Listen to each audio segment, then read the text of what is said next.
Welcome to Behavior and Risk, where we explore the intersection of decisions, the brain, uncertainty, and the business world. I'm John Burkhart. And I'm Rich Loria. We're glad you took a chance on us today.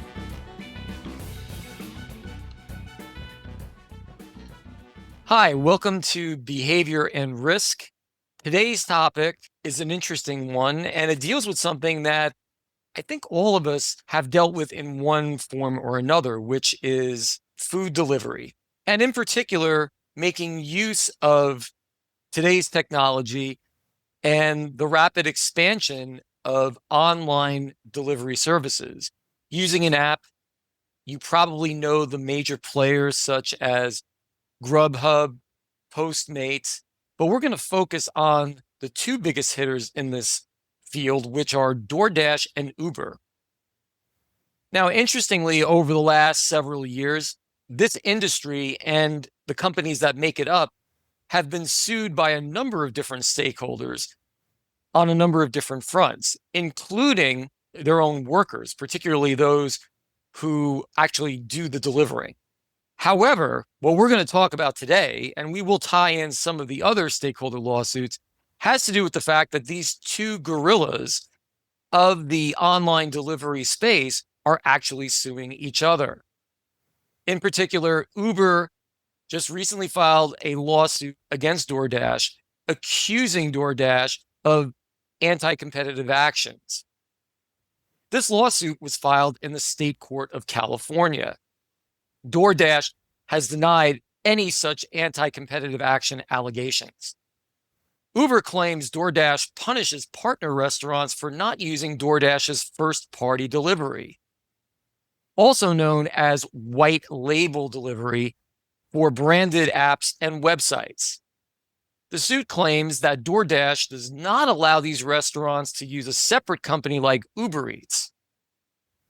Per the lawsuit, DoorDash threatened to raise fees for partner restaurants, potentially adding millions to their costs, and threatened to remove these restaurants from the DoorDash app unless they agreed to exclusive or near exclusive use of DoorDash's first-party restaurant delivery. John, any initial thoughts? This is a curious case because there really are not a lot of facts yet. The lawsuit was only filed on February 14th, 2025, so we're not even a month into this. And as far as I'm aware, there's been very little in the way of public conversation by either Uber or DoorDash around this. There have been a handful of articles saying this is what's happened. I've not had a chance to really peruse the court filing. So we're in a curious case where we don't know a lot of facts. We can't really say what the behaviors of either party are because we don't know enough. We can only look at their actions and try to figure out what's going on here. And in listening to this, in looking through the articles, the research, the data on it, a handful of questions just pop up to me, which is, why did this happen? There are a lot of different ways that Uber could have approached this or could have handled it. Why did they choose to do a lawsuit? And what are the risks here on either side? And ultimately, the biggest question I have, of course, is where am I going to get my food? There aren't a lot of facts about this lawsuit, about the case. So we really need to look at what are the facts on the ground of both Uber and DoorDash and the competitive landscape that they find themselves in. That's really the only way we can try to get some sort of reference as to why these actions may have been taken, either these exclusivity contracts by DoorDash or the lawsuit by Uber. We know that, or at least Uber claims that, DoorDash handles more than 90% of these first-party white label deliveries for large enterprise restaurants. Now, that's an important qualifier, large enterprise restaurants. That means not the single owner mom and pop shops around town. That means McDonald's, Wendy's, Chili's, the large national chains that exist in multiple, if not all 50 states. We know that Uber and DoorDash have actually very different revenue streams. Uber, as we all know from the name and from the history, primarily makes its money off of ride shares. In fact, 53% of Uber's income is from these ride shares. Only 33% comes from meals. DoorDash, in contrast, is much more heavily involved in the food delivery space from the start, but data is a bit more tight. They seem to be a bit more cagey with their revenue reporting, but there's reason to suspect that they might have the majority of their revenue right now coming from grocery delivery rather than food delivery. So these are two very different business models that are competing with each other and trying to angle for the same share of the market. So, John, I would go a little bit further than that in saying that if you think about DoorDash, they really are about food delivery, whether it's from grocery stores or from restaurants. On the other hand, Uber is very much, first and foremost, a mobility company, and that is their primary source of revenue. And not only their primary source of revenue, their highest margin business.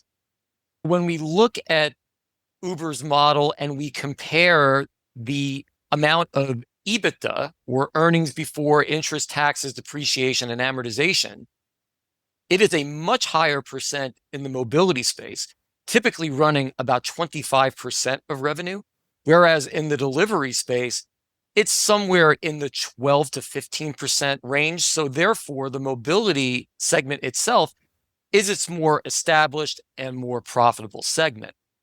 Therefore, part of what I perceive is going on with this lawsuit is an attempt to expand the amount of revenue sources and to offset any potential fixed cost base that is built into the delivery business model. It's interesting because, as you said, mobility is really the majority of Uber's business. I think it is important to point out and clarify that Uber drivers participate in both, or at least are permitted to participate in both food delivery and passenger delivery. So there are a few different dimensions here. I've wondered if this is perhaps an effort to further entrench the financial viability of Uber in different market conditions. So, in terms of where Uber is going, Uber is at a very critical point in their evolution as a company because they're now achieving critical mass as a whole, but they want to be able to take better advantage of that. And one of the areas that they have struggled to grow as quickly in is in the delivery space. Not that they haven't grown at all, they have done a decent amount of growth, but they've been surpassed by DoorDash. And they're looking for ways to, quote unquote, fight back and to grab back some of the market share that DoorDash has taken away.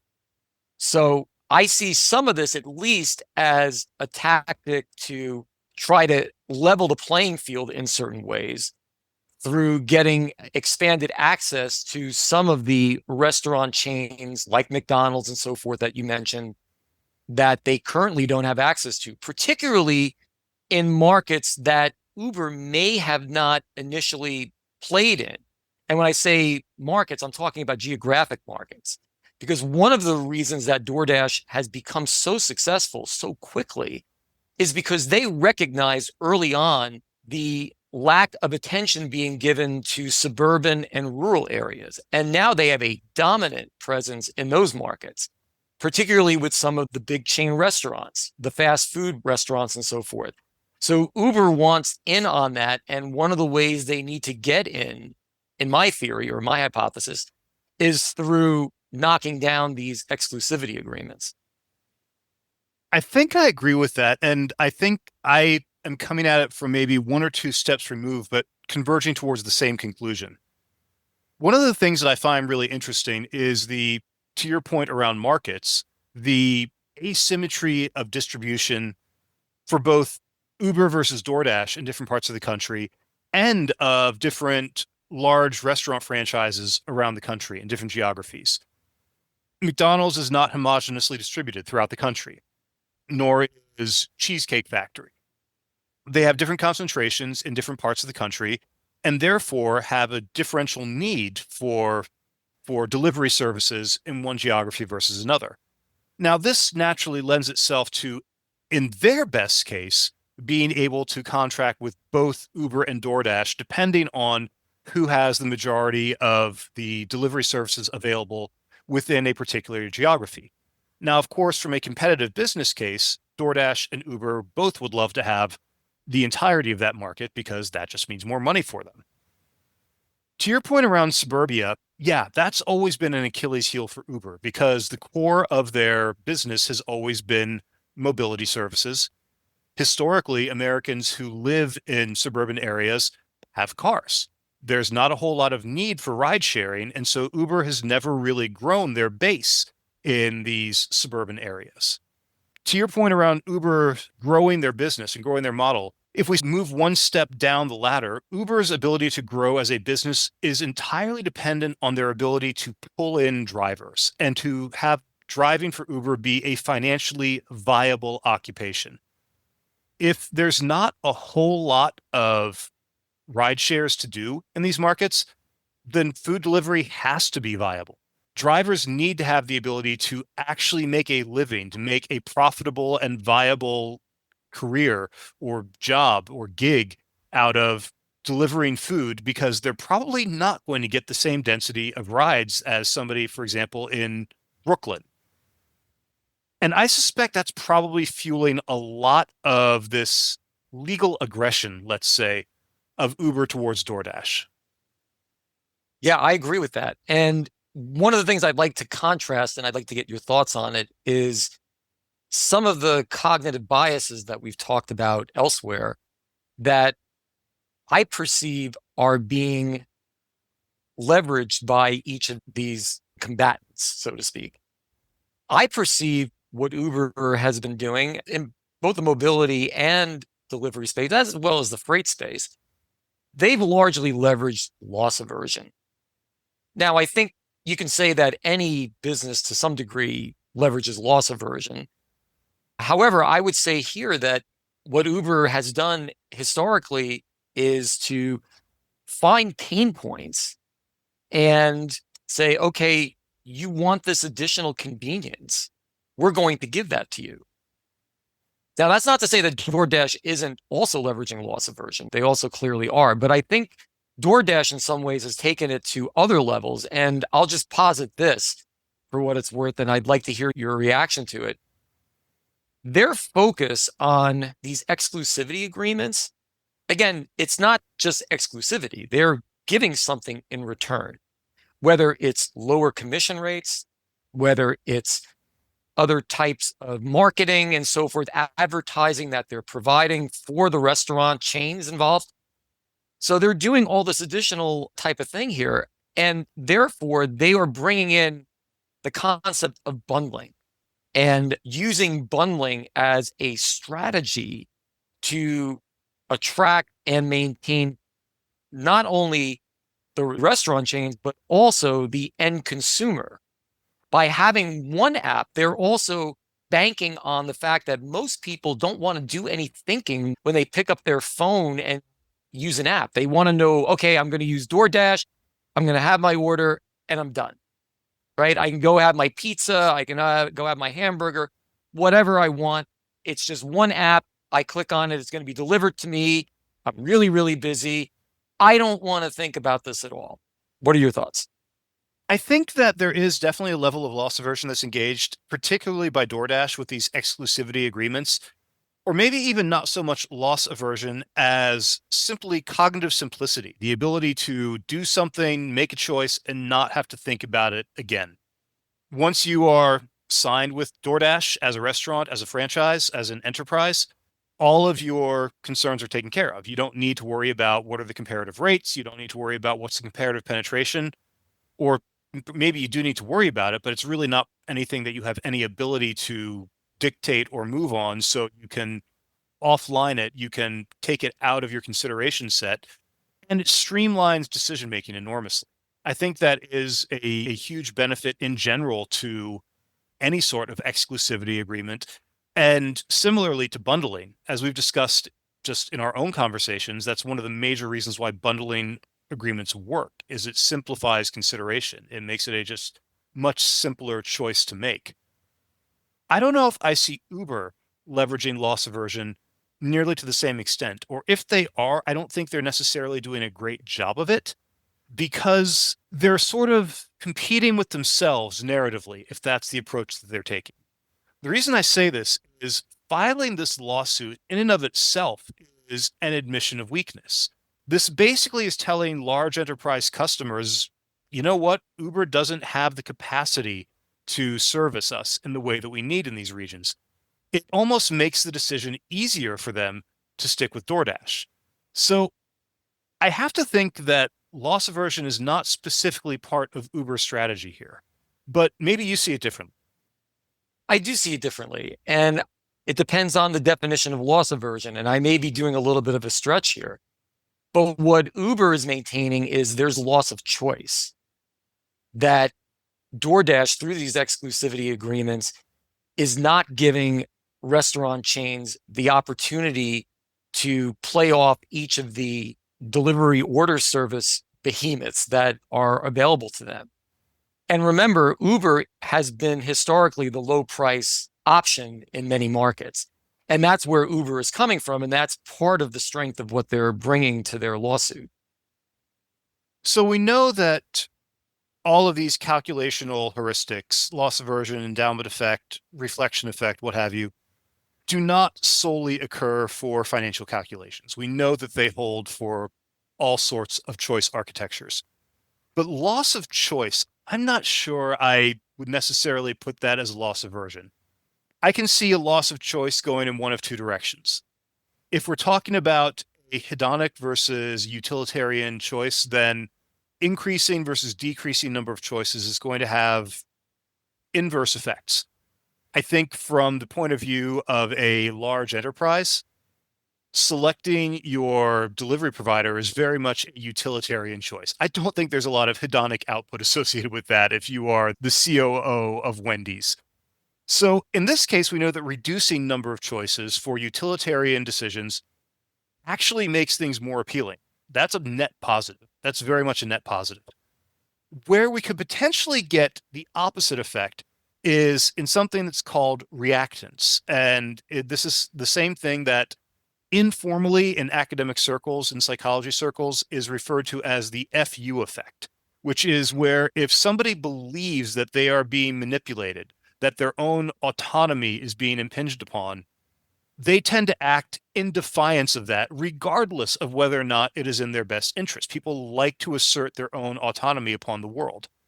This is why the truth.org anti-smoking campaigns of the late 90s were so effective. They didn't leverage any sort of anti-smoking message. They leveraged a big companies are trying to manipulate you message. In this case, I could see Uber making that play, essentially painting DoorDash as this big evil boogeyman and trying to, by that narrative, drive companies away from them.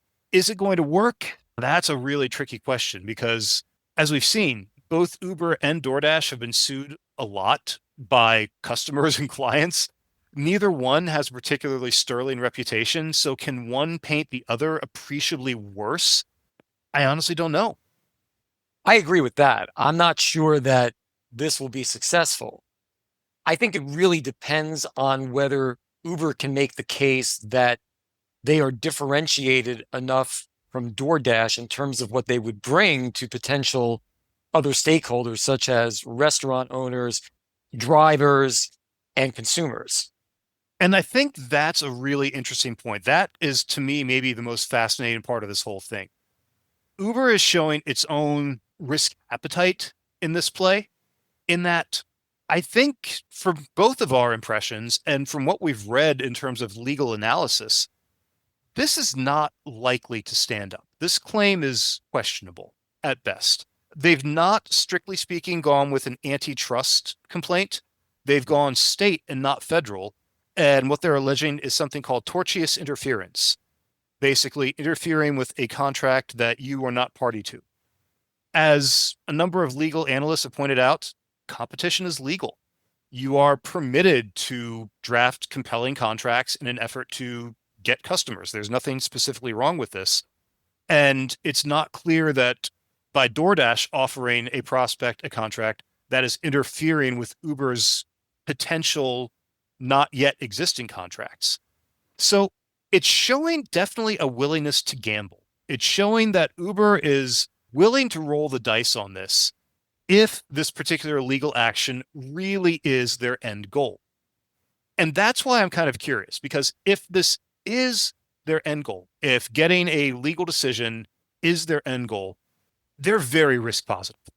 They are showing themselves to be very, very risk positive in a scenario that is not really likely to end in their favor by most initial assessments. Again, we've not read any of the discovery as of yet. The merits of the case are still to be determined. But preliminarily, it seems unlikely, which then makes me wonder, how deep a hole is Uber in if their end goal truly is to reach this legal decision? We know that people and organizations become risk positive when they face certain losses. How certain a loss, how big a loss is Uber facing that this seems like a better play? The other possibility is that they're trying to accomplish something else with this lawsuit, that they know that they're not going to win it on the merits, or they know that it's unlikely for them to win it on the merits, and they want to accomplish something else. A settlement, possibly. I think that's unlikely. More likely, something, to your point, Rich, a narrative or a public relations effort that really is not specifically tied to DoorDash, but allows them to differentiate themselves in some way and appear more virtuous or more desirable than DoorDash.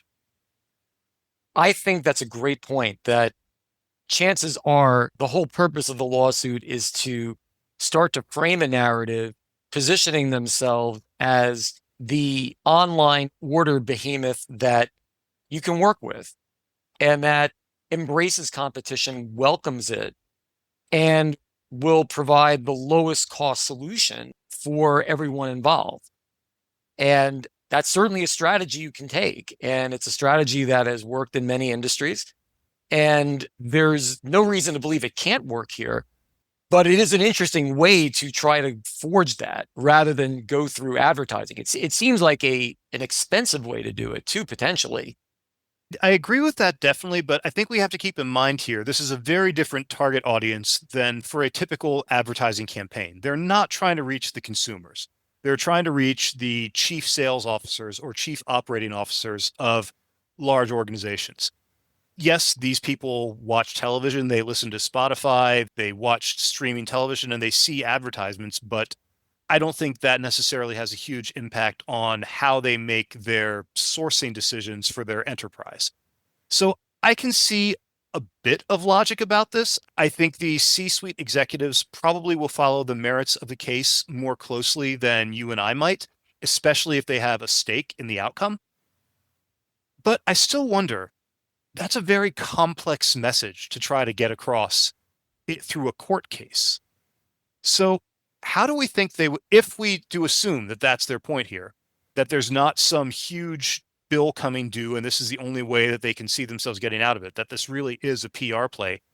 How do we see them getting that level of complexity across in their messaging?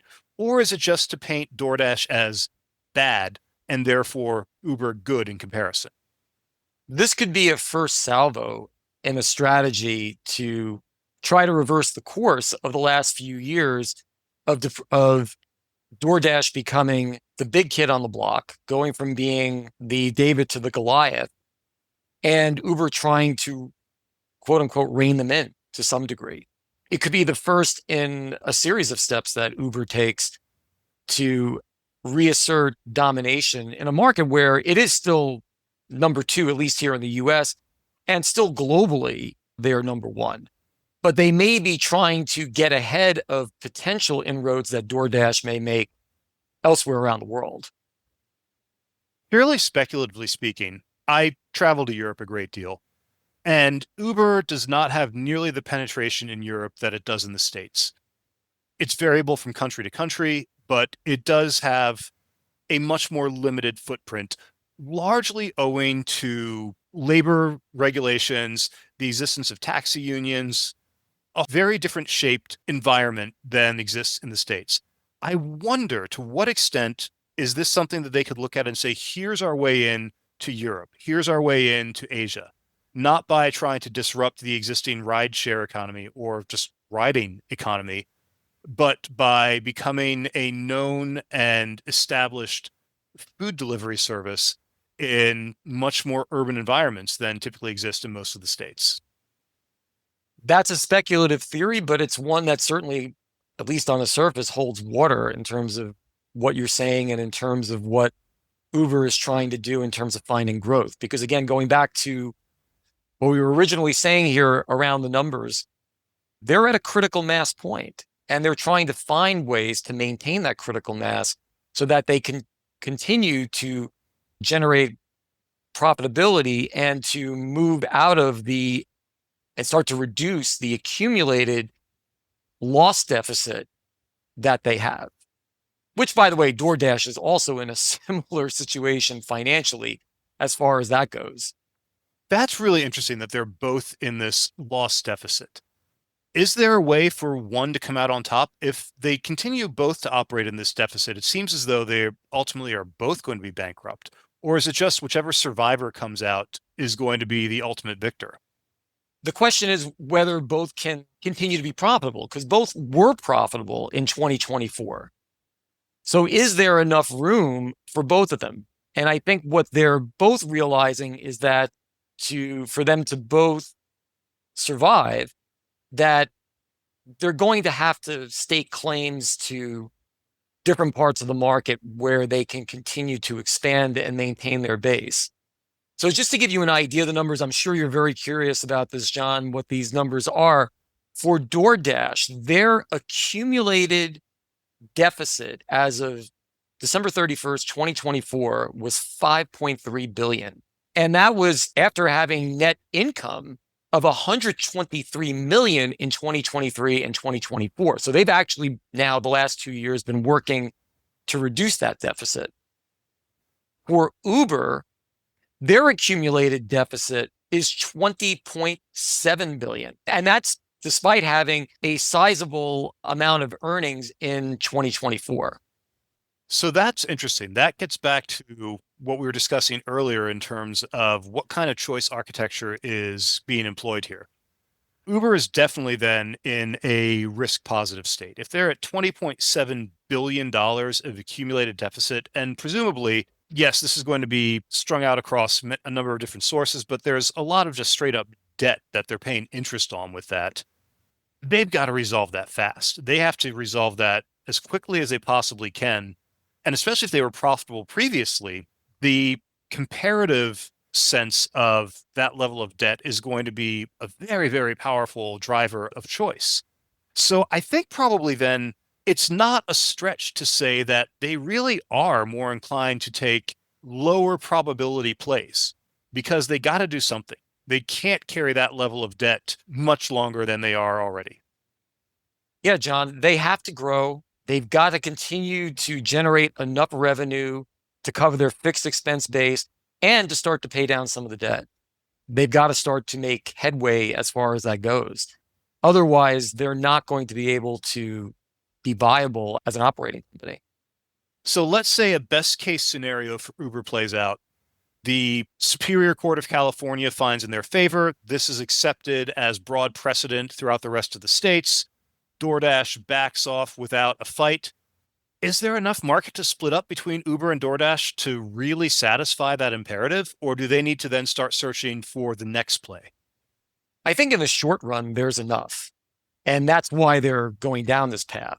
And they've started with the state of California as a trial balloon. And if that's successful, they'll expand it elsewhere. There's enough there for them to expand into the delivery area and further build on their sizable margins that they get from their business. Despite being the low cost provider, Uber still winds up maintaining a substantial amount of the revenue that's generated before taking into account any fixed expense. So the more the better. And that's what they're looking at. This is part of, I believe, a growth strategy to deal with the overhang of debt that they're dealing with. I'm going to put on my speculative hat once again here and say that this could be a play for an injunction, a preliminary injunction. Even if there is a very low probability of this case being outright won on its merits, it's not outside the realm of possibility that some sort of preliminary injunction is handed down on DoorDash to say no more contracts of this sort, or all contracts that have been signed within the last 6 months are put a pin in them and they're not binding temporarily. And throughout this injunction period, Uber then expanding its own footprint and relying on loss aversion on the part of the contract signers and good old inertia of, I've got this contract in place. It's not worth the hassle of trying to upend it or find another one once such injunction potentially expires. And this is something where I can see, to your point, if you think that there is enough of a market there for them to share and both move forward and at least stave off some of this debt while they grow, then yeah, I can see that being a potential, let's call it perfect crime for Uber in this particular situation. Yeah, I think one of the things that we'll have to watch in this space going forward is whether there is any industry consolidation. Up until now, the M&A has been largely of the smaller variety. It's when one of the major players buys out the other that something really shakes. And maybe this is a first salvo towards something like that sometime down the road. And I'm talking about years, but maybe this is the first in a series of stages, because as we've mentioned earlier in this podcast, these folks have actually aligned on a number of issues in court. And this is the first time that I'm aware of that they're actually going after one another. Yes, it's much more frequent that they've been co-defendants, and I'm not sure what that says about the space or the industry. Yes, I agree. It makes you wonder a little bit about some of the practices they have with their employees and what they're doing as far as how they treat their partner restaurant chains. There aren't as a lot of explicit lessons that we can draw from this particular case because this is still very early in the lawsuit.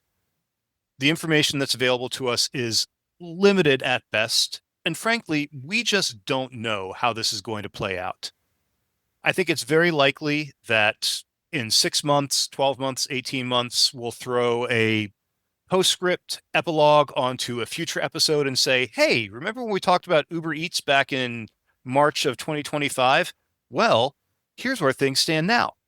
In the meantime, this really, I think, is a great illustration of how can you use behavioral analysis and risk analysis to try to understand what a company is doing. As we've mentioned before, that attempt to predict the future, to see what is going to happen and why people are doing what they're doing, is a crucial element of any risk management enterprise. The ability to attribute causality and extract reasonable probabilities around future outcomes. And this is, I think, the best that we can do in this particular scenario. And I think this is a useful podcast, even though it has been challenging for us to prepare and to even talk through, because there are so many directions that this can go. But this is the reality that risk managers are dealing with on a daily basis. So risk managers, treat this as an exercise. Look at it, find the exposures, find the possibilities, and look at what might happen. Because probably you're going to get sued in the future, or your company is going to sue somebody, and understanding what's going to happen is going to be a crucial part of how you mitigate the risks around that. Absolutely. Risk management includes many tools, and that includes the use of the courts or interpreting court actions to help leverage a business model and modify a strategy to take full advantage. Thank you for listening. Good luck in managing your risks, and watch the behaviors.